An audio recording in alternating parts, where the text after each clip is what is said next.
بسم اللہ الرحمن الرحیم۔ آج ہم شروع کرتے ہیں سورہ آل عمران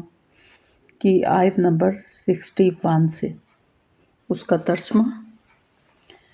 اس لیے جو شخص آپ کے پاس اس علم کے آ جانے کے بعد بھی آپ سے اس میں جھگڑے تو آپ کہہ دیں کہ آؤ ہم تم اپنے اپنے فرزندوں کو اور ہم تم اپنی اپنی عورتوں کو اور ہم تم خاص اپنی اپنی جانوں کو بلا لیں، پھر ہم عاجزی کے ساتھ التجا کریں اور جھوٹوں پر اللہ کی لعنت کریں۔ یقیناً صرف یہی سچا بیان ہے، کوئی معبود برحق نہیں بجز اللہ تعالیٰ کے، اور بے شک غالب اور حکمت والا اللہ تعالیٰ ہی ہے۔ پھر بھی اگر قبول نہ کریں تو اللہ تعالیٰ بھی صحیح طور پر فسادیوں کو جاننے والا ہے۔ آپ کہہ دیجئے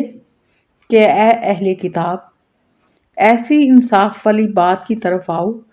جو ہم میں اور تم میں برابر ہے کہ ہم اللہ کے سوا کسی کی عبادت نہ کریں، نہ اس کے ساتھ کسی کو شریک بنائیں، نہ اللہ تعالیٰ کو چھوڑ کر آپس میں ایک دوسرے کو ہی رب بنائیں۔ پس اگر وہ منہ پھیر لیں تو تم کہہ دو کہ گواہ رہو کہ ہم تو مسلمان ہیں۔ اے اہل کتاب، تم ابراہیم کی بابت کیوں جھگڑتے ہو، حالانکہ تورات و انجیل تو ان کے بعد نازل کی گئیں، کیا تم پھر بھی نہیں سمجھتے؟ سنو، تم لوگ اس میں جھگڑ چکے جس کا تمہیں علم تھا، پھر اب اس بات میں کیوں جھگڑتے ہو جس کا تمہیں علم ہی نہیں، اور اللہ تعالیٰ جانتا ہے تم نہیں جانتے۔ ابراہیم تو نہ یہودی تھے نہ نصرانی، بلکہ وہ تو خالص مسلمان تھے اور وہ مشرک بھی نہ تھے۔ سب لوگوں سے زیادہ ابراہیم سے نزدیک تر وہ لوگ ہیں جنہوں نے ان کا کہنا مانا، اور یہ نبی اور جو لوگ ایمان لائے۔ مومنوں کا ولی اور سہارا اللہ ہی ہے۔ اہل کتاب کی ایک جماعت چاہتی ہے کہ تمہیں گمراہ کر دیں، دراصل وہ خود اپنے آپ کو گمراہ کر رہے ہیں اور سمجھتے نہیں۔ اے اہل کتاب، تم باوجود قائل ہونے کے پھر بھی دانستہ اللہ کی آیات کا کیوں کفر کر رہے ہو؟ اے اہل کتاب، باوجود جاننے کے حق کو باطل کے ساتھ کیوں خلط ملط کر رہے ہو اور کیوں حق کو چھپا رہے ہو؟ اور اہل کتاب کی ایک جماعت نے کہا، جو کچھ ایمان والوں پر اتارا گیا ہے اس پر دن چڑھے تو ایمان لاؤ اور شام کے وقت کافر بن جاؤ تاکہ یہ لوگ بھی پلٹ جائیں، اور سوائے تمہارے دین پر چلنے والوں کے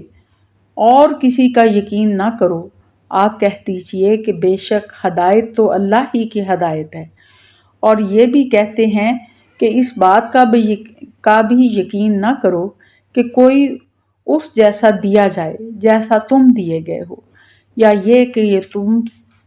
سے تمہارے رب کے پاس جھگڑا کریں گے۔ آپ کہہ دیجئے کہ فضل تو اللہ تعالیٰ ہی کے ہاتھ میں ہے، وہ جسے چاہے اسے دے، اللہ تعالیٰ وسعت والا اور جاننے والا ہے،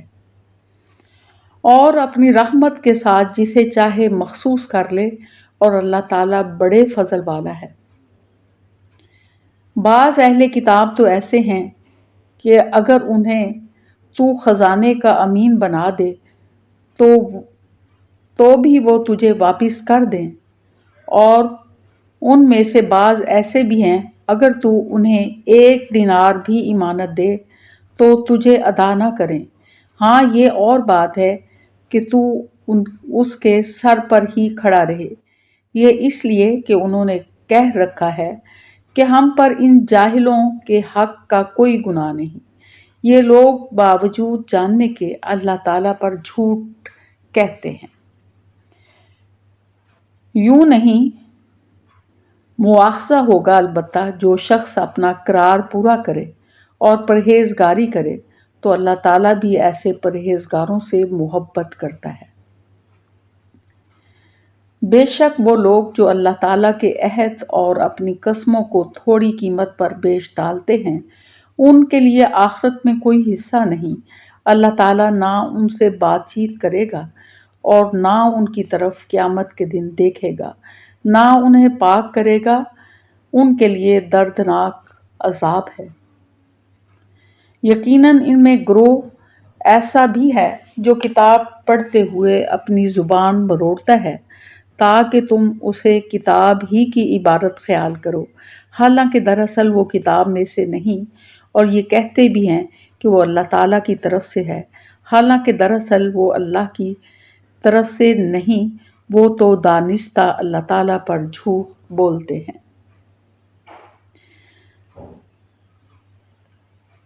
کسی ایسے انسان کو جسے اللہ تعالیٰ کتاب و حکمت اور نبوت دے یہ لائق نہیں کہ پھر بھی وہ لوگوں سے کہے کہ تم اللہ تعالیٰ کو چھوڑ کر میرے بندے بن جاؤ، بلکہ وہ تو کہے گا کہ تم سب رب کے ہو جاؤ، تمہارے کتاب سکھانے کے باعث اور تمہارے کتاب پڑھنے کے سبب، اور یہ نہیں ہو سکتا کہ وہ تمہیں فرشتوں اور نبیوں کو رب بنا لینے کا حکم دے، وہ تمہارے مسلمان ہونے کے بعد بھی تمہیں کفر کا حکم دے گا۔ تو یہ آیات کا ترجمہ تھا سورہ آل عمران کی آیات نمبر 61 تا 80۔ اب ہم اس کا مختصر خلاصہ جو ہے وہ آپ کے سامنے رکھتے ہیں کہ ان لوگوں نے جو حضرت عیسیٰ کے بارے میں جھگڑا کرتے تھے اور انہیں اللہ کا بیٹا قرار دیتے تھے، تو ان کو دعوت دی گئی نبی صلی اللہ علیہ وسلم کو کہ انہیں مباہلہ کی دعوت دیں، اور مباہلہ یہ ہوتا ہے کہ وہ بھی اپنے بچوں کو، بیویوں کو اور اپنے آپ کو لے کر ایک کھلے میدان میں آ جائیں اور اللہ کی قسم کھا کر کہیں کہ ہم سچے ہیں۔ تو ان کو پھر مباہلہ کی دعوت دی گئی، تو لیکن یہ عیسائیوں کی جماعت جو کہ بحث کر رہی تھی کہ حضرت عیسیٰ علیہ السلام اللہ کے بیٹے ہیں، پھر اس مباہلے کے لیے نہیں آئے۔ پھر یہ حضرت ابراہیم کے بارے میں بھی اہل کتاب جو ہیں وہ جھگڑا کرتے ہیں۔ یہود کہتے ہیں کہ وہ یہودی تھے اور عیسائی کہتے ہیں کہ حضرت ابراہیم علیہ السلام عیسائی تھے، حالانکہ ان سے کہا جا رہا ہے کہ تورات اور انجیل جو ہے وہ بعد میں نازل ہوئی، اور حضرت ابراہیم علیہ السلام کے قریب تر وہ لوگ ہیں جنہوں نے ان کا کہنا مانا، کیونکہ وہ یکسو مسلمان تھے، اللہ کے ماننے والے تھے اور اللہ تعالیٰ کے آگے جھکنے والے تھے۔ وہ جو ہے وہ کوئی غلط بات نہیں کرتے تھے، وہ اللہ کے مطیع و فرما بردار تھے۔ تو جو ان کے نزدیک ترین ہوگا حضرت ابراہیم کے، تو وہی جو ہے ان کا ساتھی ہو سکتا ہے۔ جو ان کی تعلیمات کی پیروی نہیں کرے گا تو وہ ان کے جو ہے وہ قریب نہیں ہو سکتا، چاہے ان کی اولاد میں سے ہی کیوں نہ ہو۔ تو یہ ابراہیم علیہ السلام کی اولاد سے آگے چلے آ رہے ہیں کہ بنی اسرائیل، تو ایک گروہ کہتا ہے کہ وہ یہودی تھے اور ایک کہتا ہے عیسائی تھے، تو نہ وہ یہودی تھے نہ وہ عیسائی تھے، وہ یکسو مسلمان تھے۔ پھر اہل کتاب سے کہا جا رہا ہے کہ تم لوگ حق اور باطل کو کیوں خلط ملط کرتے ہو، آپس میں کیوں ملاتے ہو اور حق کو کیوں چھپاتے ہو، کیونکہ انہوں نے اپنی کتابوں میں تحریف کر لی تھی، تو وہ سچی باتوں کو چھپا لیتے تھے اور زبان مروڑ کر اللہ کی آیات کو اس طرح سے پڑھتے تھے کہ ان کے معنی تبدیل ہو جاتے تھے اور وہ اس کو ظاہر کرتے تھے کہ یہ اللہ کا کلام ہے۔ تو انہیں کہا جا رہا ہے کہ تم لوگ اس طرح سے حق اور باطل کو کیوں ملاتے ہو، اور پھر کہا گیا، اور انہیں یہ بھی اعتراض تھا کہ محمد صلی اللہ علیہ وسلم جو ہے وہ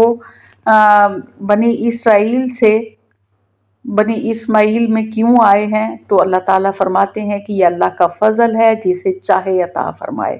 کہ نبوت یہ اللہ کا فضل ہے، وہ اس کی مرضی ہے کہ جس کو چاہے عطا فرمائے، یہ کسی کی جاگیر نہیں ہے اور نہ ہی کسی ایک کا استحقاق رکھتا ہے کوئی بھی۔ تو اس کے بعد جو ہے عیسائی جو کہتے تھے حضرت عیسیٰ علیہ السلام کو اللہ کا بیٹا، تو ان کے اس عقیدے کی بھی تردید کی گئی ہے کہ ایسے نہیں ہو سکتا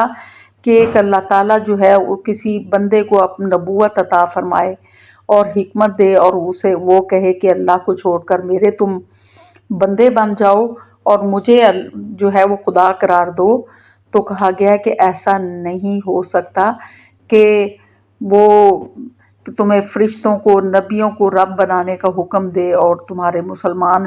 ہونے کے بعد تمہیں کفر کا حکم دے، ایسا نہیں ہو سکتا۔ وآخر دعوانا الحمدللہ رب العالمین۔